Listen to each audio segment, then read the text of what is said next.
Sözlerim tutulim, madayımda süpürgütte samadım. Kazadımda, alakamda.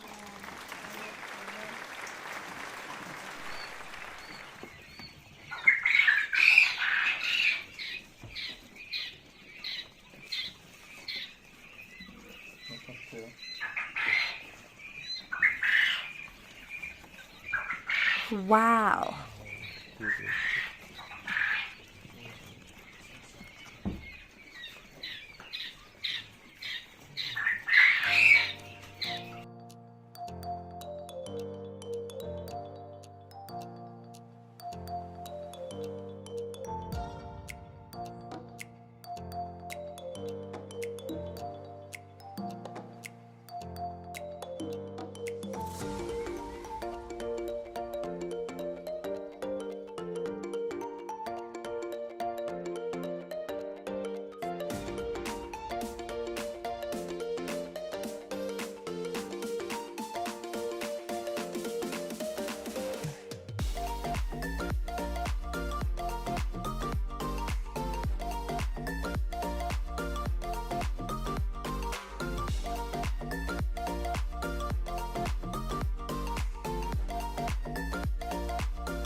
Мына біздің екінші брудеріміздің іші. Ол да сондай барлық жерін тазалап, әдемілеп мынандай хлор суымен жуылады. Папамыз жуып жатыр бүгін. Мінекей қараңыздар достар, сіздердің көздерінше міне жұмыртқа беріп жатыр Нұранияға. Bu денелері жұмыртқа теру біздің Нұранияның жұмысы. Осындай бүгін әдемі жұмыртқаларды берді. Қазір упаковкаға салып әдемілеп бәрі клиенттерге дайындайтын боламыз. Жинап. Бүгін көп жұмыртқа берді ме, Нүри? Көп жұмыртқа берді ме? Әлде де береді кешке дейін. Ах, дейміне бүгін бізде адаптация болып отыр. Мына кішкене бүгін шошитын шығар енді кішкене біріктілерінен. Бүгін новоселье. Новый клеткасы. Мыналар мысалға уже біраз бұлар уже местный болып клеткіге үйреніп алды. Ал мыналар енді непильный поилканы да бұрын көрген жоқ еді. Непильный поилкаге да жайлап үйрететін боламыз. Жем жеуге да бірінші рет жалпы клеткінің ішіне бірінші рет түсіп тұр. Енді бір 3-4 күн оларға шамалы стресс болады.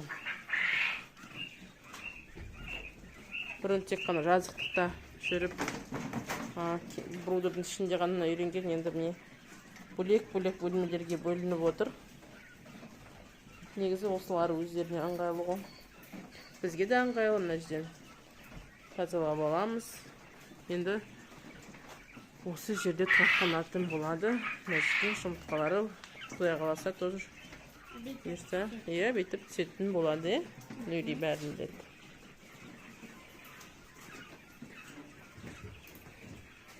Мына жердің бәрін тазалаймыз, тұрамын. Бұл менің жұмысым. Нәшеге біз гидропонный кормды беріп боламыз да.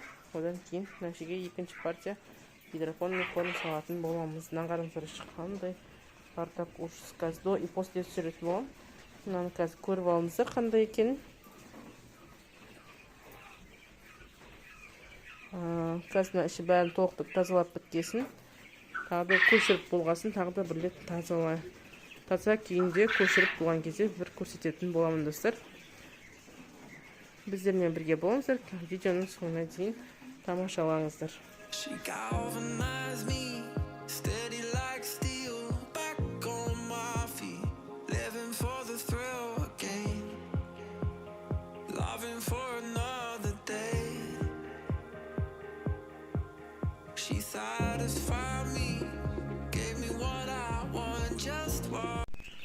Сонымен достар, видеомыз жалғастырайық. Кеше түнде уже кеш болып кетті. Сондықтан да бүгін міне ертеңгісіне жалғастырып жатырмын. Мына біздің жұмыртқа беріп тұрған бөлінелеріміз. Ал мына жерде біздің кеше сеткеге балапандарымыз көшті. Қоныстардың жайлы болсын дейміз. Ниппельный поилкаға мына жерде уже өздері шыққа үйреніп жатыр. Суларын ішіп.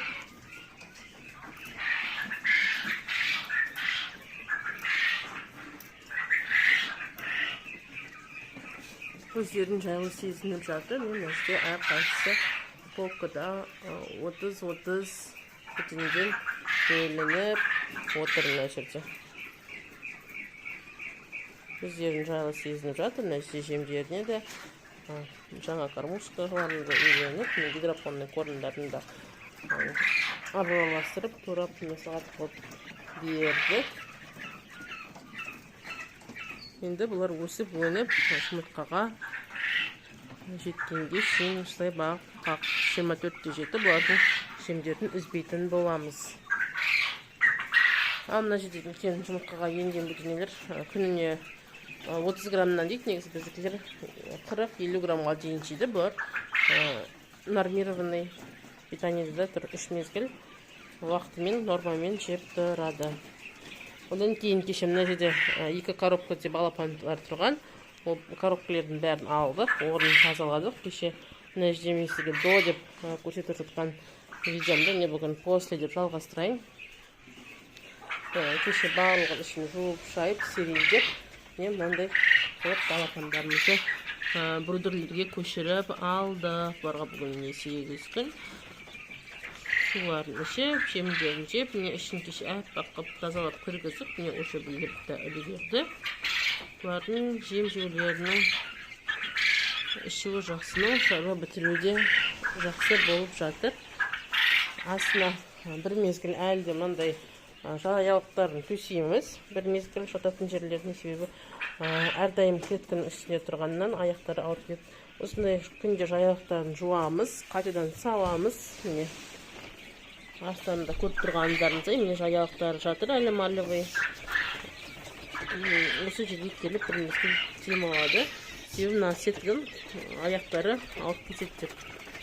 Біздің пайымдауымызша аяқтары алып кетер деп мына жерге бір мезгіл бойы жатып жатсын деп. Әлі де осы клеткаға үйренгенше, сеткаға брудерге үйренгенше астарына бір жерге ғана осындай мал әлі шаятын боламыз, достар.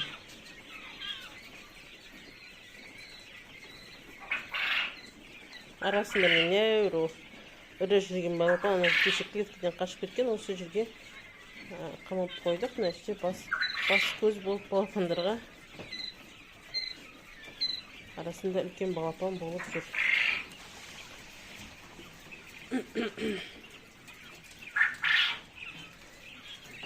Мына жерде бізде температура, бөлменің температурасы 24 градус, 60 градус влажность. Осындай гигрометрде Каспийден сатып алсаңыздар да болады. Бұндай гигрометр Каспий магазиндерде небәрі 2000 теңгенің айналасында тұрады. Бөлменің температурасын өлшеуге, мынандай брудерлердің температурасын өлшеуге керемет құрылғы. Осының рекламасын постоянно айтып отырамын. TikTok'та айтып отырамын, осы YouTube'та айтып отырамын. Осындай алып алсаңыздар, бұл дүниеге таптырмас құрал енді, достар. Өзі арзан, өзімізге осы ыңғайлы температура өлшеуге бір точно күшті өлшеп береді. Осымен постоянно температураны қадағалап отырамыз. Біздің видеоларымыз қызық болса лайк басып кетіңіздер, комментарий жазып отырыңыздар. Тағы да қандай тақырыпта видео түсіргенімізді көргілеріңіз келеді, сол жайында комментарийда айта отырыңыздар. Міне бізде енді біз 3 поколение бөдене өсірдік. Біздің алғашқы тұңғыштарымыз, одан кейін біздің ортаншы балапандарымыз, одан кейін 2 брудерде отырған біздің кенже балапандарымыз. Көбісі сұрап жүреді, қандай корм бересіздер деп, біз осы Талдықорғаннан шығатын осындай жетісу корм деген Талдықорғандық қандай корм беретін боламыз. Бүгінге арнайы арналған осындай корм береміз. Осының старты да болады, осының несушкасы да болады, стартер осы да. Осының жетісу корм да бар, бройлерлерге де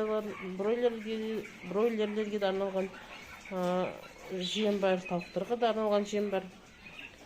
Осы біздің отандық өнім. Ал балапандарымызға қоныс жайлы болсын дейміз, достар.